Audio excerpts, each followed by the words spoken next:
풀롱 전투에서 준장으로 승진한 나폴레옹은 그로부터 7개월 후 혁명정부의 실세 로베스피에르가 탄핵당하고 처형되자 독재 정권에 동조했다는 혐의를 받아 감옥에 갇히게 되면서 이탈리아 방면군 포병 사령관으로서의 직책을 잃게 되었다. 1795년에는 나폴레옹이 파리에서 일어난 민중무장봉기를 과감히 진압하면서 국내 치안군 사령관으로 승진하게 되었는데 그때 그의 나이가 26이었다.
파리에서 일어난 민중봉기를 과감히 진압하고 국민공회를 위기에서 구해낸 나폴레옹은 국내 치안군 사령관으로 임명되면서 권력의 중심부에 다가설 수 있게 되었다.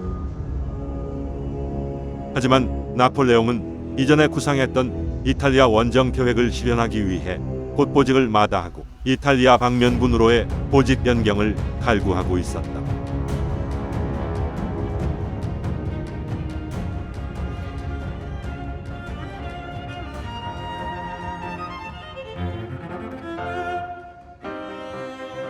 그즈음 나폴레옹은 사교계의 여인 조제핀에게 첫눈에 반해 열정적인 사랑에 빠지게 되었습니다. 코르시카 출신의 젊은 청년은 전장에 나선 군인처럼 사랑에 대해서도 저돌적이었습니다.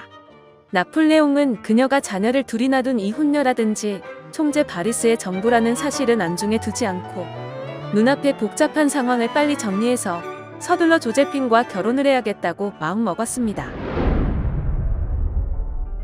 하지만 서인도 제도 출신의 호영신 많은 조제핀은 결혼에 미온적이었습니다. 그녀는 친구에게 쓴 편지에서 광기 어린 장군의 격렬한 애정이 결혼 후 갑자기 식어갈 것에 대한 걱정을 틀어놓기도 하였습니다. 그 후 지인들이 나폴레옹과의 결혼을 권하기도 했고 그녀도 차츰 나폴레옹에게 끌리게 되면서 조제핀은 결국에 마음을 정하고 2월 7일에 결혼 공고를 붙이게 됩니다.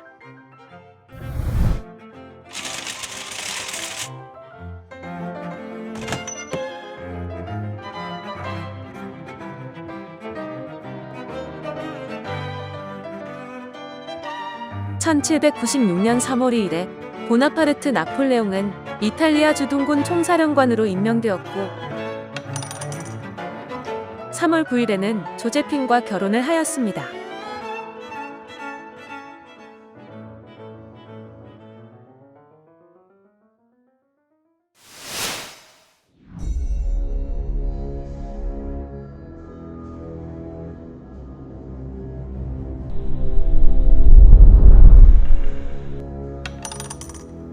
나폴레옹은 3월 11일 파리를 출발해 마르세유와 툴롱을 거쳐 3월 26일에 이탈리아 방면군 사령부가 있는 니스에 도착했다. 신임 사령관을 마중 나온 오주로, 미세나 세류리 같은 관록의 사단장들은 호락호락하지 않았지만 젊은 나폴레옹은 이내 그들의 길을 꺾어 제압하고 이탈리아 원정 준비에 박차를 가하게 된다.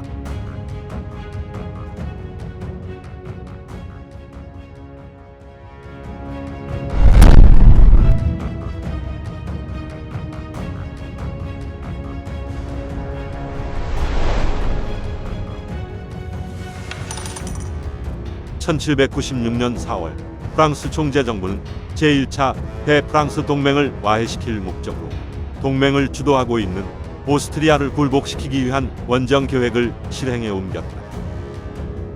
프랑스군은 오스트리아를 공격하기 위해 세 방면으로 병력을 전개하였는데 라인 방면에 2개의 주력군을 배치하고 그 아래쪽으로 이탈리아 원정군을 두었다.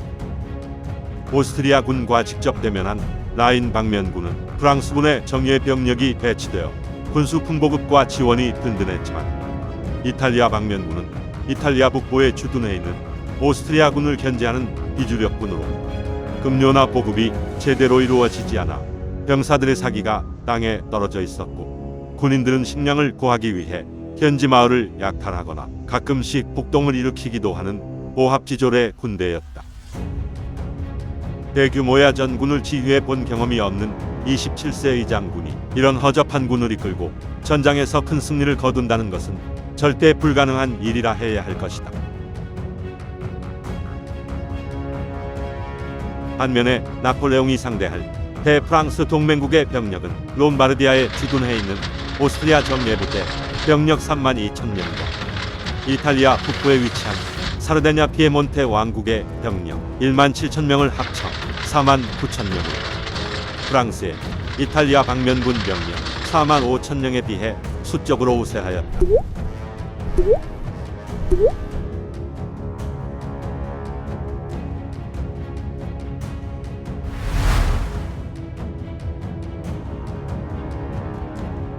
(1796년 4월) 초 나폴레옹은 지중 해연안의 해안 도로를 따라 이탈리아로 진군하였다. 첫 출격부터 야전 경험이 전무한 이 젊은 장군은 비상한 작전 계획으로 적을 위기에 빠뜨리게 됩니다. 나폴레옹은 중앙포진 전술과 강력한 예비대를 본대에 조직하여 전투에서 대승을 거둘 수 있게 하였습니다.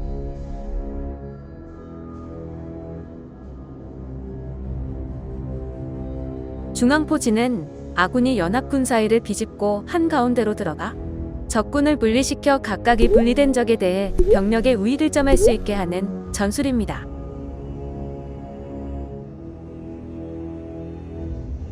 또 나폴레옹은 강력한 예비대를 본대에 편성해 승패를 좌우할 만한 중요한 전투에 집중 투입함으로써 전세를 유리하게 이끌 수 있게 하였습니다.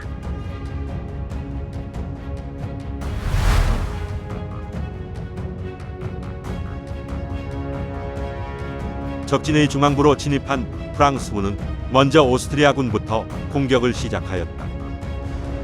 나폴레옹은 강군인 오스트리아군을 먼저 공격해 승리를 거두면 약군인 피에몬테군은 사기가 꺾여 프랑스군이 쉽게 승리를 할 수 있을 거라고 생각을 했습니다.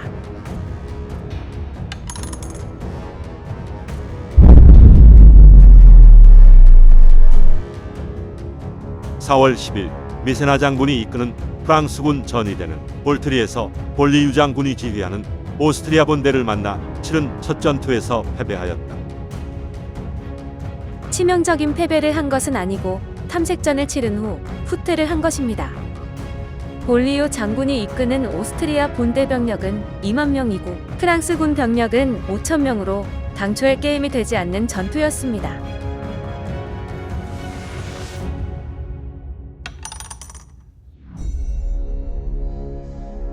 (4월 11일) 볼리유 장군의 우익을 담당하는 아르장토 장군이 병력 4천을 이끌고 몬테네지노 고지를 점령하고 있는 프랑스군을 공격했지만 랑퐁 대령이 이끄는 2,000명의 프랑스군이 결사항전하자 고지 점령을 포기하고 일단 한 발 뒤로 물러서게 되었다. 4월 12일 이 소식을 접한 나폴레옹은 1만 명의 본대를 이끌고 추격에 나서 몬테네토에서 아르장토 장군의 후미를 기습 공격해 오스트리아군의 대승을 거두게 됩니다. 오스트리아군은 약 2,500명의 사상자를 내면서 부대가 괴멸되었고 아르장토 장군은 남은 병력을 데리고 오스트리아 수비대가 있는 베고로 긴급히 후퇴하였습니다. 나폴레옹은 4월 14일과 15일에 대고로 미세나 장군의 병력과 본부 예비대를 급파해 오스트리아 수비대와 추가로 지원 나온 병력을 격파시켰습니다.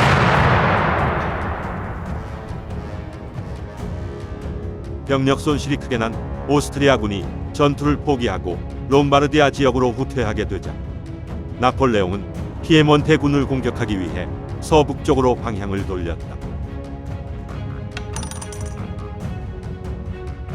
기가 꺾인 피에몬테군은 퇴각을 그득하다가 4월 19일과 21일에 미셀과 몬도비에서 프랑스군에 패하게 됩니다.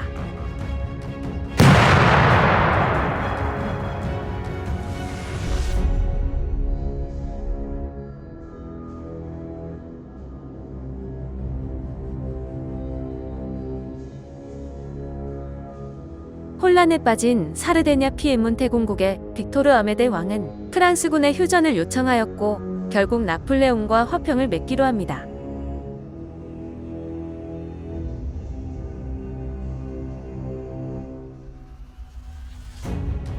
이탈리아 방면군은 첫 전투를 시작한 지 2주일 만에 오스트리아 정예부대를 물리치고 사르데냐 피에몬테 왕국을 굴복시켰습니다. 27세의 젊은 장군은 병사들을 격려하고 적합한 전술을 구사하여 전투를 승리로 이끌면서 오합지졸의 프랑스군을 강군으로 탈바꿈시켰고 오스트리아군과의 본격적인 전투에도 박차를 가할 수 있게 되었다.